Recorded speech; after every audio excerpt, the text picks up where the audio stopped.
Okay, hello again. So picking back up where we left off in Poor Things by 𝔼ℝ𝕆𝕏𝕐. Uh, You selfish fool, Baxter, I cried angrily. How could 𝔼 and me enjoy your money if we got it by your suicide? We would have kept it, of course, but it would have made us miserable. This elopement has not been a wholly bad thing if it had saved 3 of us from that. Baxter swung his back toward me and muttered that his death would not have looked like suicide. I thanked him for the warning, said I would watch him closely in future, and that if he ever died in unhappy circumstances, I would take appropriate steps. He stared round at me, astonished, and said, "What steps? Will you have me buried on unholy ground?" I told him sulkily that I would freeze him on ice till I found how to animate him again. For a moment he seemed about to laugh, but checked himself. I said, "You must not die now.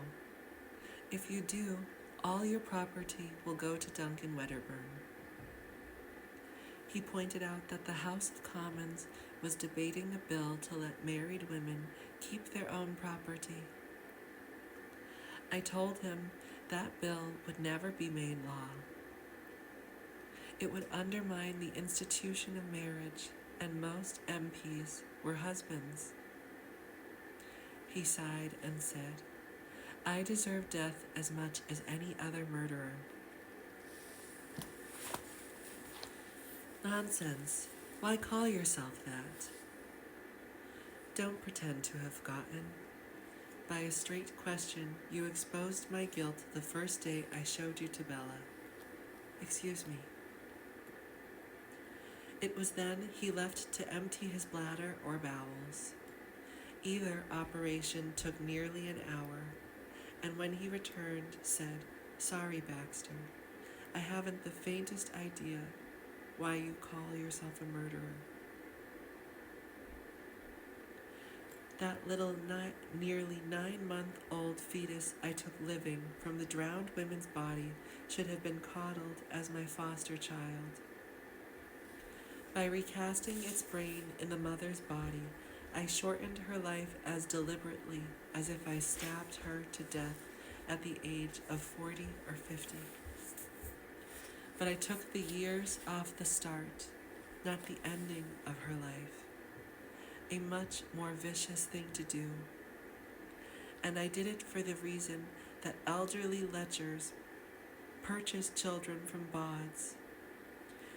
Selfish greed and impatience drove me, and that, he shouted, smiting the table so hard with his fist that the heaviest things on it leapt at least an inch in the air. That is why our arts and sciences cannot improve the world, despite what liberal philanthropists say. Our vast new scientific skills are first used by the damnably greedy, selfish, impatient parts of our nature and nation. The careful, kindly, social part always comes second. Without Sir Colin's techniques, 𝔼 would now be a normal 2.5-year-old infant. I could enjoy her society for another 16 or 18 years before she grew independent of me. But my damnable sexual appetites employed my scientific skills to warp her into a titbit for Duncan Wedderburn. Duncan Wedderburn, he wept, and I brooded. I brooded hard for a long time, then said, "What you last said is mainly true, apart from your remark about the impossibility of improving things scientifically. As a member of the Liberal Party, I am bound to disagree there. As to you, shortening Bella's life, remember that the only sure thing we know about aging is that misery and pain age folk faster than happiness does. So Bella's emphatically happy young brain may prolong her body well past the common span. If you committed a crime by making Belle as she is, I am thankful for that crime, because I love her as she is, whether she marries 𝔼ℝ𝕆𝕆 or no. I also doubt if the woman who chloroformed me will be anyone's helpless plaything. Maybe we should pity 𝔼ℝ𝕆𝕆. Baxter stared at me, then reached across the table. He gripped my right hand so that the knuckles cracked. I roared with pain and sustained bruises which took a month to heal. He apologized and said he had been expressing heartfelt gratitude. I begged him to keep his gratitude to himself in the future. After this, we grew slightly more cheerful. Baxter began strolling about the kitchen, smiling as he only did when he thought of Belle and forgot himself. Yes, he said, not many 2.5-year-olds are so sure-footed, steady-handed, quick-witted. She remembers everything that happens to her and every word that she hears. So even when it makes no sense, she picks up the meaning later. And I have saved her from one crushing disadvantage I never had myself. She has never been small, so she has never known fear.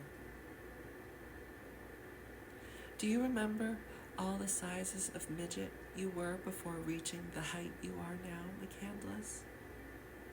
The 24-inch-long gnome, yard-tall goblin, 4-foot dwarf? Did the giants who owned the world when you were wee let you feel as important as they were? I shuddered and said that all childhoods were not like mine. Perhaps not, but even in the homes of the rich, screaming babies, terrified soldiers, terrified toddlers, sulky adolescents are commonplace, I hear. Nature gives children great emotional resilience to help them survive the oppressions of being small. But these oppressions still make them into slightly insane adults, either mad to seize all the power they once lacked, or, more usually, mad to avoid it. Now, Bella, and this is why you may be right about pitying 𝔼ℝ𝕆𝕆, Bella has all the resilience of infancy, with all the stature and strength of fine womanhood. Her menstrual cycle was in full flood from the day she opened her eyes, so she has never been taught to feel her body is disgusting or to dread what she desires. Not having learned cowardice when small and depressed, she only uses speech to say what she thinks and feels, not to disguise those. So she is incapable of every badness done through hypocrisy and lying. Nearly every sort of badness. And we'll leave off there for now. And thank you very much for listening. This is 𝔼ℝ𝕆𝕆.